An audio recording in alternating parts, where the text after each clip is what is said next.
Aida. Kau no gak apa-apa aku sing tak jelasno.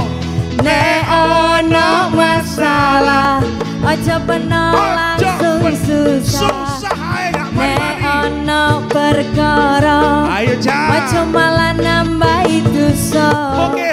Digoleki akar masalahe. Apa maneh? Dikenano apa perkara. Yo nang kene, yo nang kene. CTV panggonane.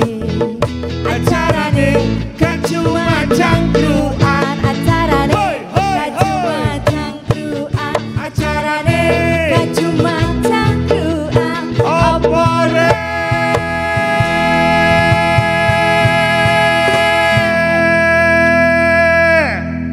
Iki dampak arep slametan suro mesti. Oh ngono, dawa. Oke deh. Ngajine iki wah wis banter. Oke deh. Gak cuma cangkruan. Konco-konco Jawa Timur ketemu maneh karo Cak Tomo nang acara gak cuma cangkruan gare cerdas berkualitas. Yes. Saiki ono sistem anyar dah. Iya. Sosialisasi nek sumpama pondok pesantren iku arepe oleh bantuan gak koyo jaman biyen. Lah terus piye carane? Wis ono aplikasi sing digawe. Ono sistem yang disosialisasikan. Kira-kira iku aku gak tambah bingung ta lek gawe aplikasi-aplikasi. Lho nek sumpama aplikasi gawe kono wis tutup. Cukup dodol pentol ae gak usah melok-melok iki awakmu. Nak gak berkembang aku, Cak. Wah kok berkembang lho nandure gak pernah opo. Kanca-kanca Jawa Timur saiki arep bahas penerapan dan pengawasan peraturan daerah Perda fasilitas pengembangan pesantren di Jawa Timur. Tepuk tangan dulu dong. Wis semangat. Sing nang arep iku mangan jajan gak tepuk tangan. Wah, kacau iki. Nah, iki tak tekakno beliau Bapak Haji Anwar Sadat MAG, Wakil Ketua DPRD Provinsi Jawa Timur. Assalamualaikum Pak Haji. Waalaikumsalam. Waduh, jenggote itu. Jenggote tetep. Roto, yo gak putih, gak telat nyemire. Oh iya ireng rek. Iya maksudnya gini, mosok, jadi gak isu. Kayak semua makanya kan, mendo-mendo, berubah bentuk. Ngono. Jadi wis kelasnya luar biasa. Wah, generasi alfa ini. Tapi di zamannya. Beliau ya adalah sumber ilmu yang harus kita ikuti ini. Pak Anwar Sadat. Yang kedua adalah Profesor Dr. Bianto MAG, Guru Besar Winsa dan Wakil Ketua PW Muhammadiyah Jawa Timur. Assalamualaikum. Salam. Prof. Sip. Selalu dasar pemikiran mendasar. Beliau. Karena ini kayak gini. Karena banyak orang menjelaskan itu karena tidak punya profesor itu kajiannya itu materialnya itu jelas. Nek jelas no gak ono materialnya halusinasi gak masuk akal. Jadi kayak ngono. Jadi nek di rungokno profesor nanti kajiannya pasti cetho. Oh pasti. Oh sing zoom kok yo. Mikun direk. Yang sebelahnya adalah Bapak Asyadul Anam, Kabid Pendidikan Diniyah dan Pondok Pesantren Kementerian Agama Jawa Timur. Assalamualaikum. Aduh, ngene lho. Iki sepuh tenanan, luar dalam. Nah, jadi ngene nggih. Ya, semike ya. Halo. Oh, gak ono iki. Udah nyala. Yang di Zoom Bapak Kiai Haji Ahmad Junaidi Hidayat, pengasuh Pondok Pesantren Al-Aqobah, Jombang. Assalamualaikum Pak Kiai. Assalamualaikum warahmatullahi wabarakatuh. Oke, sirek gak ono gambar iki Pak Kiai. Apakah kita bisa melihat Pak Kiai dari gambarnya?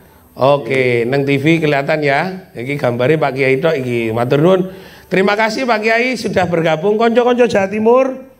Nah, sambil kita menyapa, Pak Kiai wis standby semuanya. Nah, nanti bagaimana Cak Anwar Sadat, Bapak Profesor, Pak Asdul Anam, lalu beliaunya Kiai Haji Ahmad Junaidi menjelaskan konco-konco Jawa Timur, penerapan pengawasan Perda fasilitas pengembangan pesantren di Jawa Timur. Kenapa seperti itu? Pasti ada dasarnya. Kalau kemarin memang kita melihat sebelumnya 2021, saya kira 2002, musrembang itu wis ditetapno tentang persoalan iki ya Cak ya. Sudah. Nah, makanya konco-konco ojo sampai lali dan jangan pindah channel, tetap nang acara gak cuma cangkruan gara cerdas berkualitas. Yuk, musik.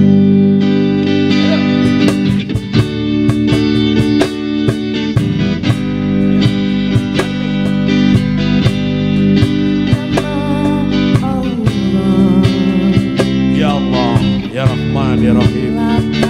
Berikanlah kekuatan batin kami sehingga keteguhan hati ini menjawab segala perubahan nasib bangsa Indonesia. Kuatkan dan teguhkan hati kami agar selalu bertakwa kepadamu.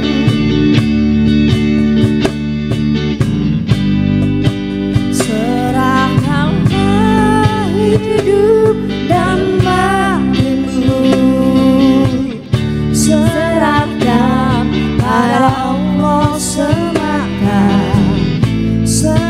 Acarane Gak cuma cangkruan, acarane gak cuma cangkruan, acarane gak cuma cangkruan. Opore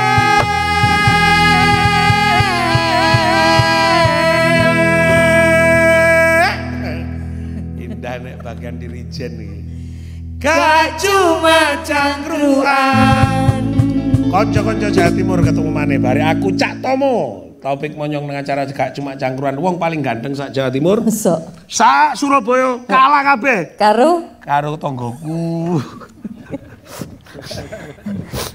Ya, jadi nek gak ngene Pak Prof, ya pemane ya. Jadi wong nom iki. Nah, lho, dudu gak dibayar maneh. Diusir karo bojo. Jangan sadar. Perda tentang fasilitas pengembangan pesantren. Nah, ini wis digedhok. Nah, apa ae sing diatur nang ngono ya? Substansinya pemberdayaan.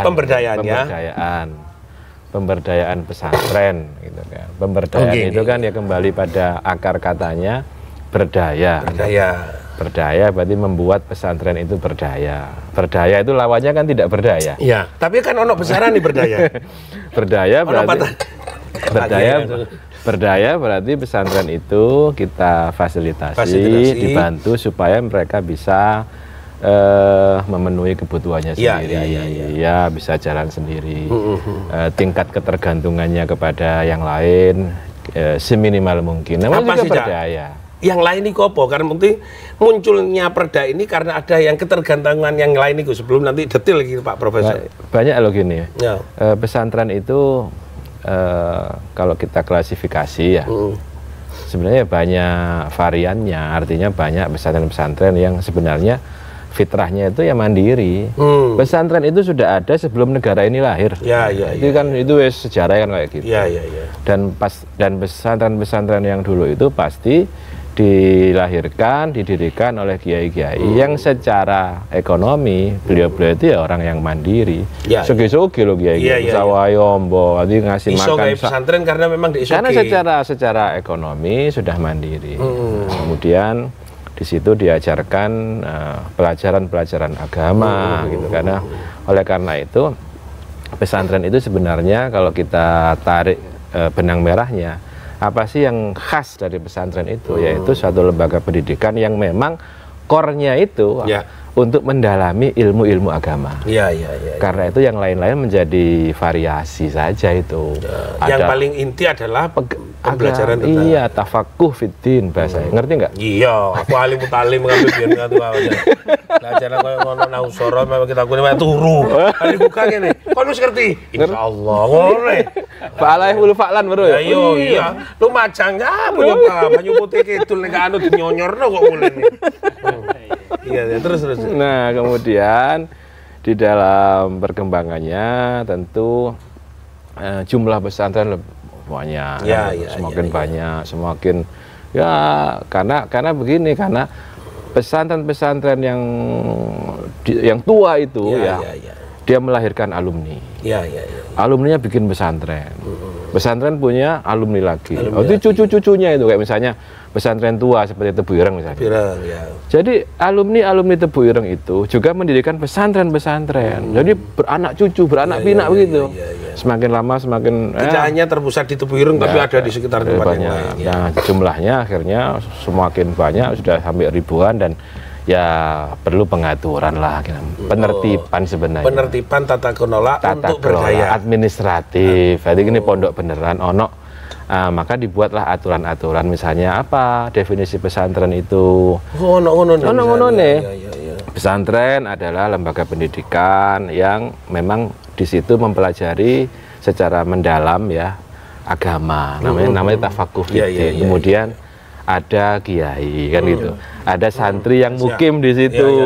Oleh santri ini ku gak mukim dok, ngono itu pesantren jenenge kan gitu, mukim di situ. Ada pengajian kita, lawas kuno ya, bermukim. Misalnya kamu kiai ini, aku santri ini ngaji, itu seperti itu. Iya. Nah, diatur, ada kualifikasi, ada ketentuan sehingga lebih ke arah pembinaan sebenarnya, administratif, bukan untuk membuat mereka bergantung kepada negara. Oh, lek pesantren sa Indonesia bergantung pada negara. Buyar negara. Buyar negara. Prof, saya langsung ini nambahi. Apakah sudah perlu? Satu, karena disampaikan oleh Mas Gus Sadat. Aku bingung dengan konco lawas Wak Prof, zaman aksi non. Oh iya, saya ki opo wancet ya. Prof, tetep aku itu konsisten nang urusan kostum itu ngene. Sebagai penyambung lidah di ruang kayak gini. Prof, tadi ada penertiban administrasi, ada pemberdayaan, upaya untuk berdaya. Ada juga untuk hal-hal yang lebih spesifik. Nah, apakah di tahun seperti ini memang dibutuhkan atau ada sesuatu yang harusnya berbeda dalam urusan munculnya perda fasilitas ini? Sebelum nanti kita monggo. Ya, ini Cak Tomo ya. Nah, jadi secara nasional kita kan punya undang-undang pesantren. Nah, ya. Jadi itu harus diteruskan memang. Jadi diturunkan dari undang-undang itu menjadi perda-perda, peraturan daerah, lalu kemudian menjadi perda tingkat kabupaten kota ya misalnya, nanti akan terus diteruskan begitu. Ini penting karena kita ingin menjaga salah satu lembaga pendidikan tertua yang dimiliki oleh negeri ini, yang tadi disampaikan oleh Cak Anwar Sadat. Ini luar biasa pesantren kita ini, karena itu harus dijaga, harus diberdayakan tadi istilahnya. Nah, tetapi memang karena pesantren itu lembaga yang sangat mandiri, sangat independen, sehingga memang ya agak harus hati-hati masuk ke pesantren itu.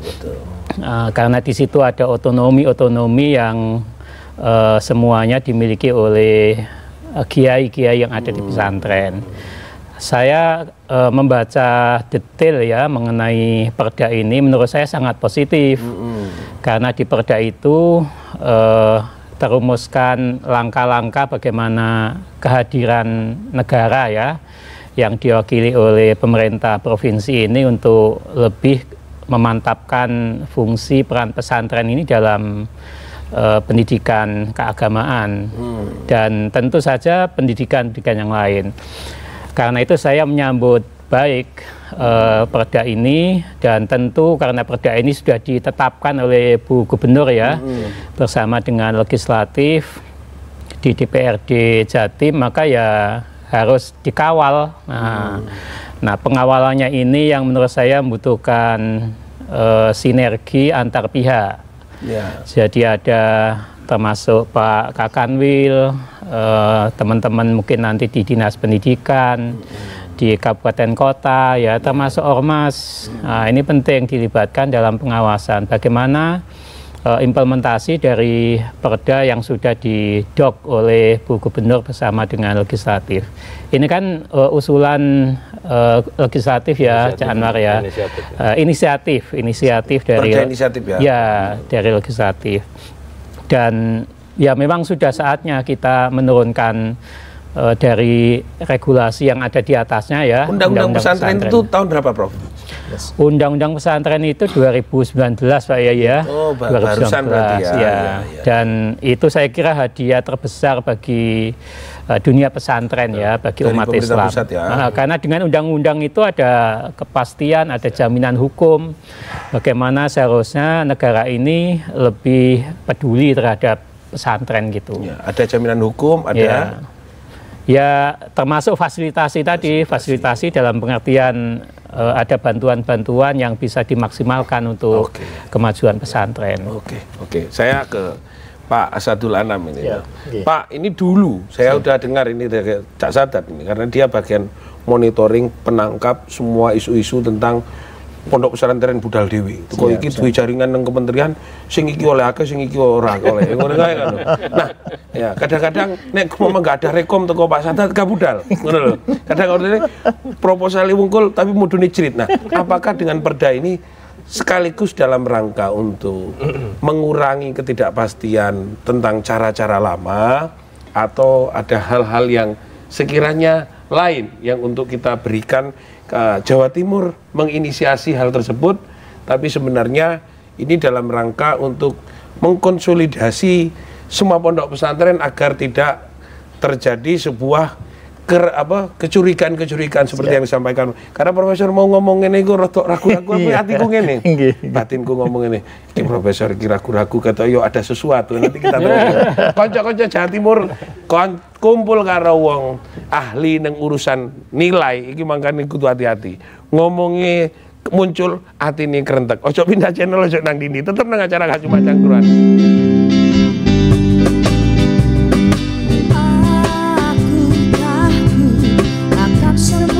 Dosa-dosaku,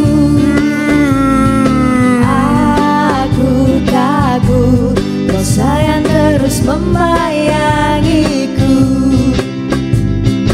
Ampuni aku dari segala dosa-dosaku. Ampuni aku, menangisku bertobat padamu.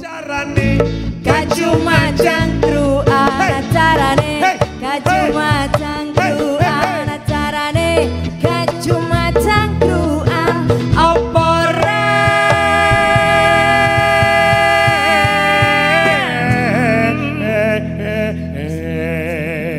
Kok ngono sih? Hobiku mulai biyen iku demo bagian nyanyi. Oke. Dadi gak cocok nek sumama engko pas ono nang kantor pemerintah nyanyi terus. Nyanyi nang kene iki. Gak cuma cangkruan. Luar biasa. Langsung aja, ini urusan isu-isu ini. Monggo, penertiban. Terima kasih, Cak Tomo. Okay. Jadi, sekali lagi bahwa ini dalam rangka bagaimana membangun komunikasi seluruh pesantren yang ada di Jawa Timur. Bahwa di dashboard kami, di EMIS, Sistem Informasi Manajemen Sistem, itu ada 6.669 itu pesantren yang sudah ada di dashboard kami. Belum lagi yang sudah berkembang dari induk, tapi belum didaftarkan. Seperti tadi ngendikanipun dari misalkan dari Kediri, Lirboyo itu sudah berapa gus-gus yang membuat pondok baru itu belum didaftarkan. Sehingga ada perbedaan data yang ada di RMI yang dengan adanya di kami. Nah, ini cukup banyak karena satu pondok induk besar ini sudah lebih dari 10 perkembangan itu. Nah, ini satu. Yang kedua bahwa terkait dengan disampaikan tadi apa namanya sing oleh kok iku kutok ae. Nah, jadi jaringan alumni itu luar biasa. Ini kalau kemudian itu dipakai sebagai jaringan bisnis ini juga luar biasa. Oleh karena itulah fasilitasi perda pesantren fasilitasi perda pesantren ini luar biasa. Karena akan menghimpun kekuatan pesantren yang ada saat ini. Ini, jadi pesantren sudah yang disampaikan tadi mandiri itu memang betul, tapi bagaimana bahwa kekuatan ini mampu menjadi satu kekuatan masyarakat secara keseluruhan, sehingga bahasanya adalah pemberdayaan masyarakat itu. Nah, oleh karena itulah saat ini sesuai dengan perkembangan waktu dan juga perkembangan sistem, maka keberadaan bantuan-bantuan nanti akan melewati satu aplikasi.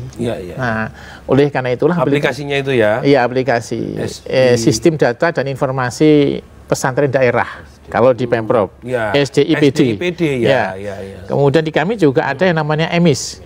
Nah, menikah. Jadi melalui aplikasi itulah kita akan memberikan satu kepastian bahwa bukan aspek ya mutlak itu boleh saja, karena mohon maaf alumni itu kan bisa menjamin ini pesantren yang kemudian tidak dilakukan lagi keberadaannya memang betul-betul sudah menjalankan 5 syarat rukunnya pesantren sebagaimana disampaikan oleh beliau tadi. Nah, kalau kemudian itu menggunakan sistem jaringan ini kan kemutlakan atas nilai-nilai yang harus ada di pesantren itu sudah dijamin oleh induknya. Nah, itulah. Nah, karena kemudian itu diubah supaya lebih adil, bahwa pondok-pondok yang juga kecil ingin berkembang, aksesnya sama, maka sekarang diciptakan aplikasi-aplikasi itu ya, SDIPD itu. SDIPD. Oke, Pak Kiai, Assalamualaikum Pak Kiai.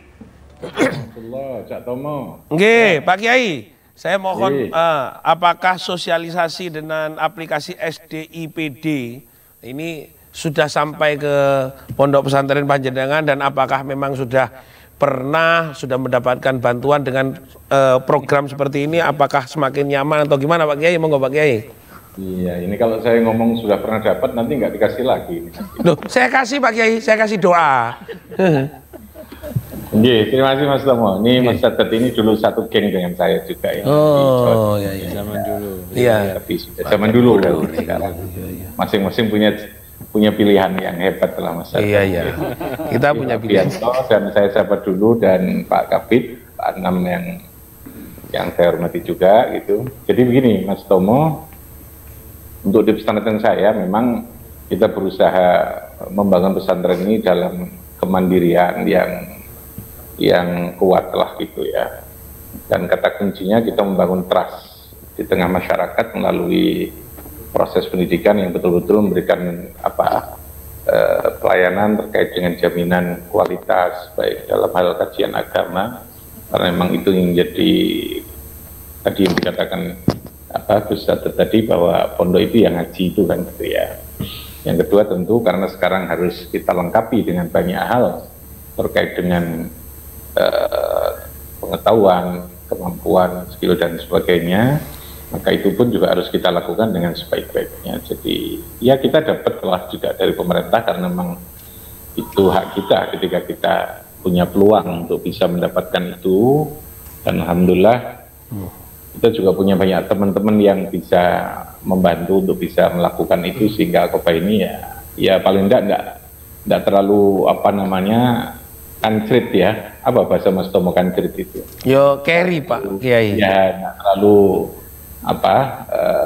bisalah tetap dalam hal terkait dengan fasilitas bantuan itu kita juga mendapatkan itu. Dan tadi yang dikatakan Pak Kabid tadi terkait dengan sosialisasi sistem aplikasi yang terkait dengan data pesantren, alhamdulillah kita juga sudah terdata dengan baik gitu ya. Masuk dalam itu. Tapi gini Mas Tomo, saya sangat setuju kalau perda ini, karena ini adalah turunan dari undang-undang pesantren, perda ini harus semangatnya adalah semangat fasilitasi tadi dikatakan, jangan regulasinya, jangan mengaturnya, karena itu akan bisa menjadi blunder kalau semangat mengaturnya yang terlalu berlebihan, sehingga biarkan pesantren tetap dalam independensi, tapi tetap ada pendampingan dan fasilitasi dari pemerintah. Dan saya kira Gus Sadat ini ahlinya lah di bidang itu untuk membaca dan memahami tentang yang jadi karep dan yang menjadi semangat pesantren kayak apa itu. Saya yakin beliau-beliau ini luar biasa ya, yang di Dewan ini, termasuk dengan inisiatif adanya perda ini. Saya kepada Profesor dulu, sebelum Cak Sadat menjelaskan jentlehannya turunan. Fakta di lapangan, Prof. Profesor, kalau kita lihat ya, ada sebuah, kita lihat salah satu contoh, karena anak saya sekolahnya di SMP Muhammadiyah, ada perubahan-perubahan secara bukan culture saja, tapi ada spesifik di eksperimental dalam intelijensinya kan cukup tinggi sekali dalam peningkatan. Nah, itu kan ada perubahan. Apakah dalam rangka itu nggak? Apakah hanya sekedar bantuan dalam perda fasilitas ini untuk fasilitas doang, atau ada aspek-aspek yang lain? Kalau kita ngomong, oh fasilitas ini untuk pembangunannya atau untuk kesehatannya, untuk apa? Harusnya seperti apa menurut pandangan Profesor? Iya, pertama saya senang anaknya Pak Tomo sekolah di sekolah Muhammadiyah ya. Tidak kantorku ya. Iya, berarti teman ini ya. Ya, tapi boleh juga sekolah di NU, tidak ada masalah bagi kami. Bapak Ibu NU. Nah, iya. Jadi memang harusnya banyak hal yang bisa dilakukan dengan perda ini. Ya, siap. Setidaknya di situ ada 6 kalau nggak salah ya, fasilitasi yang harus diberikan. Misalnya fasilitasi pemberdayaan ekonomi, lalu kemudian fasilitasi kesehatan, fasilitasi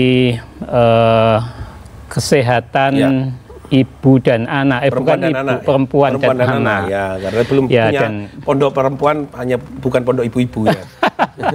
Perempuan dan anak-anak. Ini menurut saya banyak hal yang bisa diatur ya, dan kita berharap misalnya dalam salah satu rumusan di Perda itu ya, bagaimana pesantren harus difasilitasi untuk bisa mewujudkan pendidikan ramah anak misalnya di poin-poin pentingnya itu. Betul. Ya, ini penting, apalagi belakangan kita melihat ada perkembangan kasus di Jombang itu yang nanti mungkin juga bisa menjadi bagian dari yang kita diskusikan. Jadi pendidikan ramah anak itu menjadi penting, dan karena itu maka melalui Perda ini juga harus sebisa mungkin, kalau nanti tentu secara teknis kan Pak Kakanwil Kemenak yang bisa menjelaskan bagaimana misalnya Perda ini bisa juga memfasilitasi kepada peningkatan kapasitas ustadz-ustadzanya misalnya dalam hal pembelajaran. Karena ya anak-anak kita ini kan misalnya masuk generasi Z sekarang namanya ya, milenial. Kalau guru-gurunya nggak berubah pembelajarannya, anak-anak nggak akan bisa menerima pembelajaran dengan model waktu Cak Anwar Sadat di pondok. Nggak akan mau berubah. Apalagi Jepano genter itu. Biar ngono mulai melentung kabeh. Dan itu bisa kena pasal kekerasan terhadap anak itu. Nah, apalagi kalau nanti sempat direkam, disebar, itu bisa bahaya. Karena itu menurut saya meskipun pesantren itu bagian dari social movement ya, ini harus penting, social movement, gerakan sosial yang dilakukan oleh masyarakat, tapi pesantren harus diatur tadi yang Pak Anwar sampaikan, dan negara harus hadir untuk ikut memfasilitasi bagaimana pesantren kita bisa lebih maju gitu. Oke, Prof. Cak Anwar, ini ada permintaan bahwa ada beberapa kasus, seperti salah satunya kemarin di Jombang. Berarti ini tidak hanya ini, ada peningkatan metodenya, pengajarnya juga harus ditingkatkan. Apakah itu cukup? Kemarin dulu kan ada bantuan untuk para ustadz yang dari pemerintah provinsi sebelum Bukoviva. Ini juga sekarang ada tambahan 2019 ini dengan aturan undang-undang pesantren. Berarti Jawa Timur ini cukup duit tapi. Konco-konco Jawa Timur coba pindah channel, tetap nang acara gak cuma aku tak nyanyi sih. Hiwei lo lo lo lo lo ba asolole pancene wis kudu nyoto wae Jawa Timur gone pondok pesantren gede-gede ono wis wajib pemerintahe hadir untuk nyelametke generasi milenial. Pendidikan pondok pesantren kudu mampu mewujud carane gak cuma cangkruan acarane, gak cuma cangkruan, gak cuma cangkruan opore,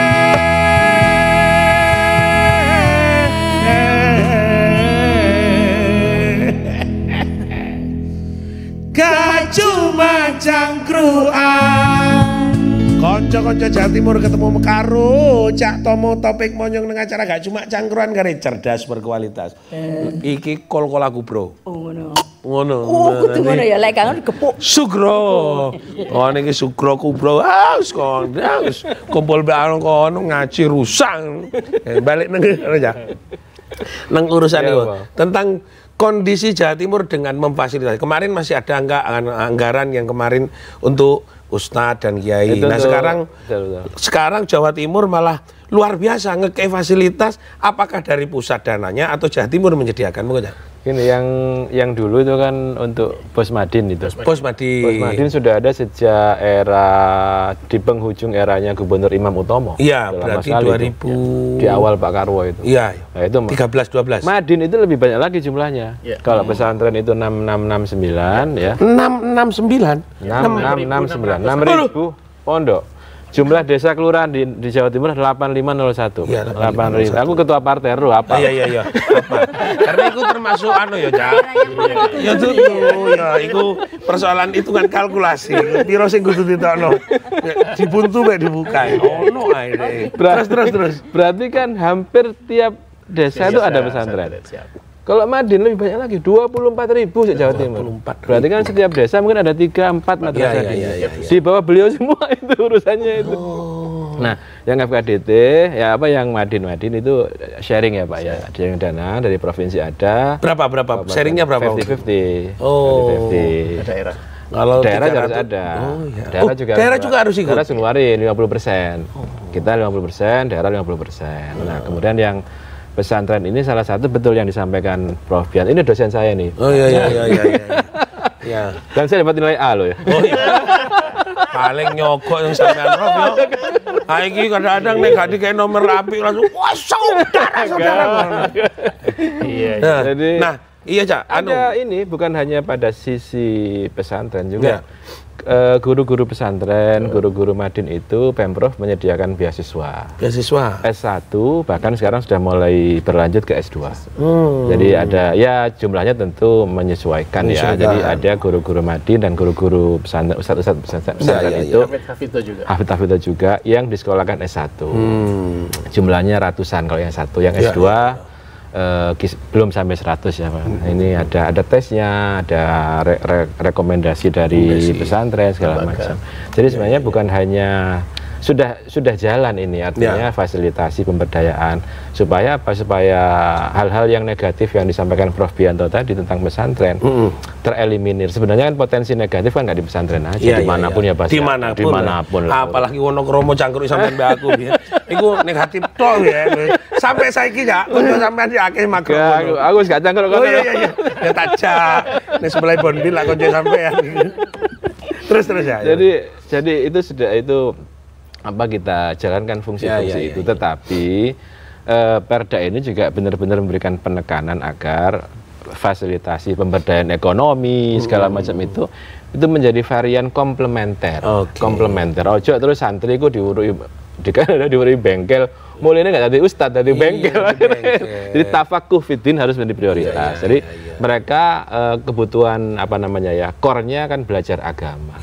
Belajar agama dimatangkan sampai mendalam, kemudian ada keahlian-keahlian yang memang diperlukan keahlian di bidang pengembangan ekonomi sehingga kemandirian itu benar-benar terjaga. Sebelum kita membahas perda ini, kita sowan ke ormas-ormas, kita sowan ke beberapa kiai. Ya kiai-kiai itu bilang lah, pesantren ini kan sudah biasa diabaikan. Nah gitu ngomong. Lah kalau mau dibantu ya alhamdulillah, enggak dibantu ya innalillah. Jadi sebenarnya yang lebih diinginkan adalah pengakuan. Gitu. Makanya Prof. Bianto tadi katakan bahwa undang-undang pesantren adalah salah satu bentuk atau hadiah terbesar ya bagi pengelola lembaga pendidikan di pesantren. Artinya wong sekolah pondok ya, anak-anak yang sekolah di pesantren itu tidak lagi disekolahkan karena nakal ya. Wong tak nakal tak sekolah nang pondok kan. Nah, itu kan akhirnya kan jadi stereotip itu, Pak. Stereotip akhirnya. Oleh itu ini setara, jadi yang sekolah di pesantren juga bisa jadi dosen PNS seperti yang lain, iso jadi tentara, iso jadi politisi. Biasanya lulusan pesantren jadi politisi wae. Pak, saya ke Pak Kiai yang ada. Pak Kiai, ini ada penyampaian tadi bahwa di sana memang upayanya memang untuk perbaikan, mengkaji tentang masalah ilmu ketuhanan gitu aja ya. Nah, varian-varian yang lain, apakah prioritasnya itu dalam rangka untuk penerapan pengawasan perda ini masih dibutuhkan fasilitasnya lebih besar karena mungkin juga atau lebih kepada subsidi kepada pengajarnya atau kepada santri yang ada di sana. Mungkin sekaligus sebagai masukan ke Pak Anwar Sadat. Monggo Pak. Ya kalau mau ditanya seperti itu mestinya ya kalau bisa semua lah gitu ya sesuai kemampuan. Repot Pak Kiai dalam kaitan dengan ini gitu ya. Opsinya luruh. Tapi memang iya, problemnya adalah kemampuan dana kan yang dimiliki oleh pemerintah yang sangat terbatas itu, sehingga menurut saya tetap harus dilihat secara jeli terkait dengan kalkulasi mana yang yang harus diprioritaskan dan mana yang harus mungkin ditunda terkait dengan kemampuan dana yang dimiliki oleh pemerintah ini. Saya kira tadi yang disampaikan bahwa pesantren membutuhkan banyak hal ya terkait dengan fasilitas. Karena rata-rata pondok itu seringkali dari segi biaya itu kan tidak terlalu besar ya, diambil dari masyarakat ya, banyak yang gratis kadang ya.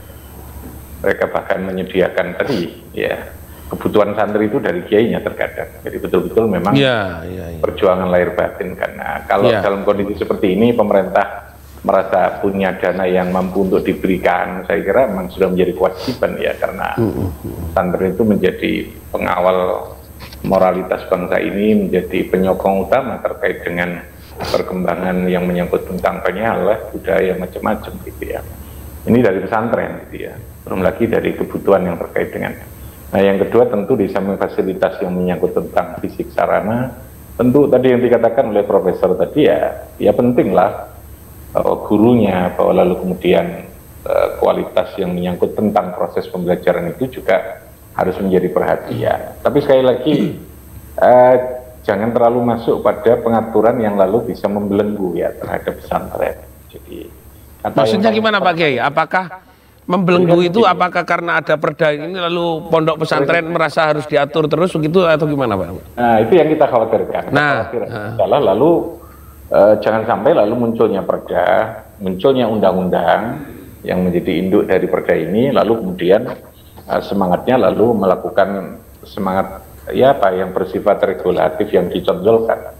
Saya lebih setuju difasilitasi tadi ya, bagaimana memfasilitasi terhadap hal yang menjadi kebutuhan dasar pesantren, sarana maupun pengembangan kualitas. Ojo sampai lalu ngekei duit tapi lalu kemudian ngerasa bisa ngatur segalanya terkait. Itu Pak Anwar Sadat Pak Kiai, bukan kita. Sampean kan konco lawas kabeh iki sakjane. Sampean wis ngerti kok iku sakjane. Terus Pak Kiai, iya aku butuh informasi ngono. Ya terus. Nah itulah makanya ya selama ini alhamdulillah baik-baik saja lah. Ya.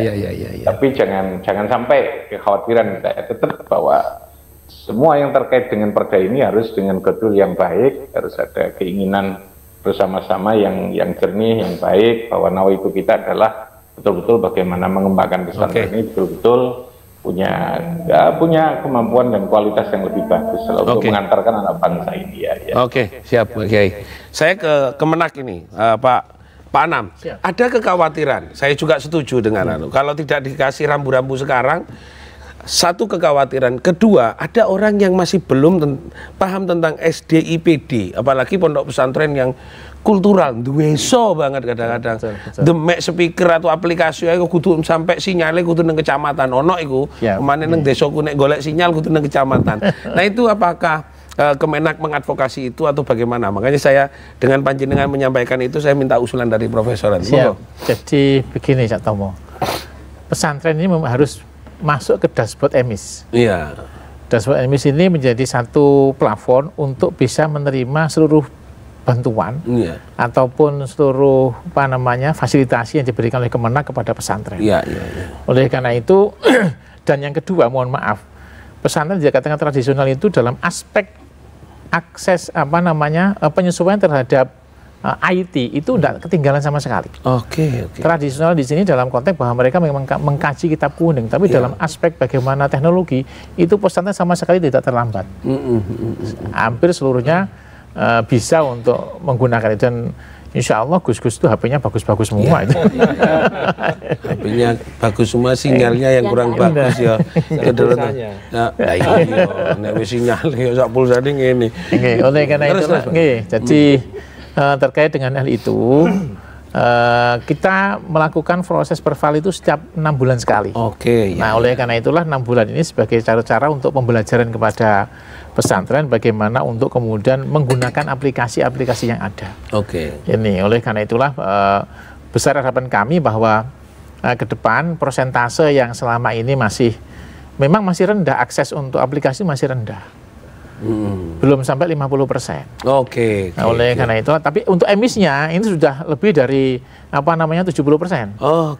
Tapi untuk aplikasi yang lain masih rendah. Oleh karena itulah kita ingin mendorong ke sana supaya nanti benar-benar pada saat kemudian pemerintah memberikan bagian kepada pesantren itu benar-benar bisa diakses. Oke, siap. Terima kasih Pak. Nanti kita mulai.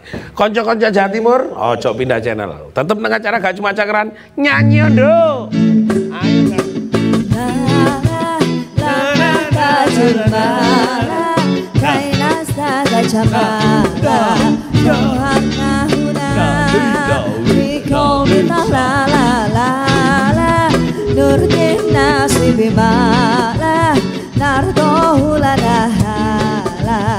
Zaka jamaluna Yasmuna ta'ala Carane Gak cuma cangkruan acarane Gak cuma cangkruan acarane Gak cuma cangkruan opore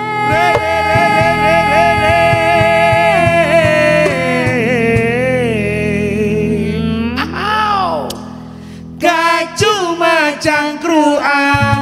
Konco-konco Jawa Timur tambah gayeng. Nek iki nang urusan masalah fasilitas untuk perbaikan akhlak kudu dincepno. Perbaikan nih karyo gak iso. Oh karyo wis mlebu neraka paling pertama nek iku. Prof.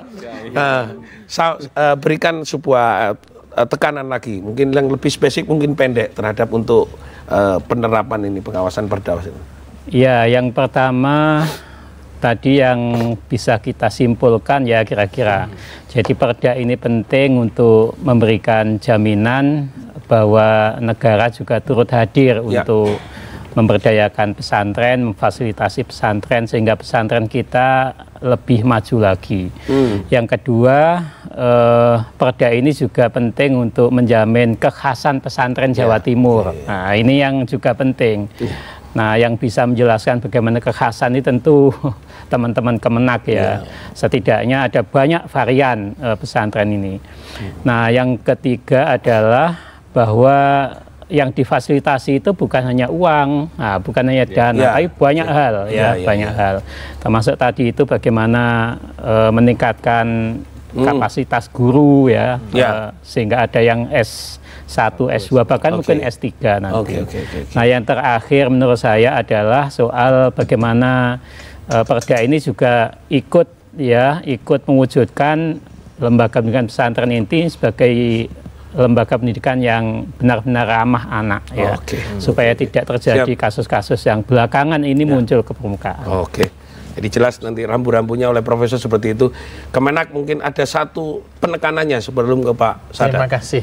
Jadi perda ini sebenarnya mewadahi praktek-praktek yang sudah dilakukan Pemprov terhadap pesantren.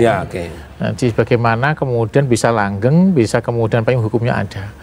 Yang kedua bahwa untuk pesantren ramah anak ini itu di Jawa Timur sudah banyak, cuma belum disuarakan.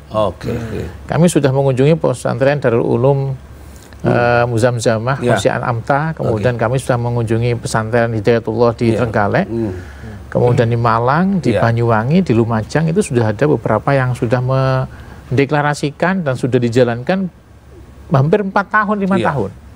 Oleh karena itulah masyarakat tidak perlu ragu terkait dengan itu semua, bahwa ada jaminan di sana untuk bagaimana tetap anak-anak di pesantren itu nyaman, aman, dan terlindungi. Pak Kiai Jombang, monggo Pak Kiai mungkin ada statement pendek tapi menjadi kunci untuk acara ini. Kita berharap semangat kita bersama ini betul-betul kita jaga dengan baik, sehingga Jawa Timur yang menjadi kandangnya pesantren dengan segala ciri khas yang ada ini tetap bisa terus berkembang dengan baik, dan semua pihak betul-betul mampu untuk membangun pesantren ini dengan sebaik-baiknya. Kita memperkecil terhadap kemungkinan potensi munculnya kasus kayak kemarin yang di Jombang. Dan ketepatan saya banyak diwawancari teman-teman media. Intinya bahwa kita berharap pesantren harus jauh lebih baik lah, termasuk dengan adanya perda ini nanti semangat kita dalam memperbaiki dalam semua aspek yang terkait dengan pengembangan pesantren. Baik Pak Kiai, Anwar Sadat, tekanannya ini sudah diterapkan kapan akan dilakukan, lalu bagi-baginya uang seperti apa, bagi-baginya kan biar orang juga tahu, oh ini pemerintah provinsi begitu 50% kah, 25% dan kapan itu akan direalisasikan. Ini sudah pendek-pendek aja. Ini sudah diundangkan, ya sudah diundangkan tahun 2022 ini. Ya. Ini menjadi Perda nomor 3 tahun 2022. Nah sekarang tahap berikutnya kita sosialisasikan untuk. Tapi substansi yang disampaikan oleh Prof. Bianto, oleh Pak Anam tadi, juga sahabat saya Kiai Junaidi, saya kira juga menggambarkan bahwa tidak boleh pesantren kehilangan kekhasannya, jati dirinya. Dan yang paling penting pada poin terakhir di Perda itu dijelaskan bahwa pesantren juga menjadi bagian dari penyelenggara atau menjamin wawasan kebangsaan. Ini juga penting karena pasca reformasi itu kan ada ruang mungkin karena instabilitas politik, kita ruang masuknya radikalisme sehingga memanfaatkan pesantren yang memang dan sentimen agama itu kan selalu menjadi hal yang seksi. Nah, pesantren harus bisa meredam itu semua. Kalau kita kembali kepada jati diri pesantren, pesantren yang memang punya garis genealogi sejarah dengan para kiai ulama Nusantara itu pasti ini akan menjadi filter. Luar biasa. Jadi bukan hanya masalah-masalah duniawiyah. Bukan persoalan fasilitas tapi tanggung jawab akad ukute nang urusan iku mau ngono. Oke, matur nuwun. Prof. Bianto matur nuwun ilmunya dari Mas Pak Anam, Pak Kiai terima kasih. Cak Anwar Sadat memang tanggung jawabnya, kalau terima kasih gak apa-apa, jangan kasih dia. Apa mana dia tahu tentang urusan desa kan wis di mapping deh. Iki kudu daerah ini ketoke kaya apa ngono. Kanca-kanca Jawa Timur matur nuwun. Informasi ini tidak hanya sebagai gambaran untuk menyampaikan, tapi pemerintah Provinsi Jawa Timur punya tanggung jawab yang luar biasa.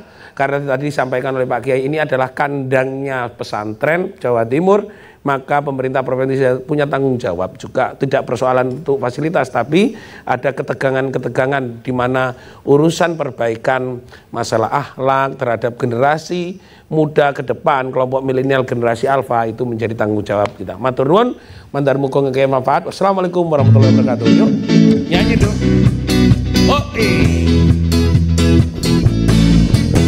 Scooby-Dooby-Doo, where are you? Hola. Scooby-Dooby-Doo, where are you? Oh yeah. Where are you? Mau Prof. Bianto nyampe no kunci-kunci. Perbaikan itu penting, tidak hanya fasilitas, tapi kelompok perempuan dan anak, fasilitas kesehatan, komunikasi dan pengetahuan. Maka itu penting untuk menyiapkan generasi milenial menyambut Indonesia 2045. Bola saleh. Scooby-Dooby-Doo, where are you? Hola. Scooby-Dooby-Doo, where are you? Where are you? Saat nyampe iki tanggung jawab. Oh iya, tanggung jawab siapa? Kementerian Agama. Terus? Agama tidak hanya sekedar melihat untuk urusan fasilitasnya, tapi menyelesaikan tentang generasi muda itu ke depan. Karena Jawa Timur itu kandange santri, kandange pondok pesantren, tempatnya para kiai. Sampeyan kandange ndi? Kandangku Lumajang. Wolande.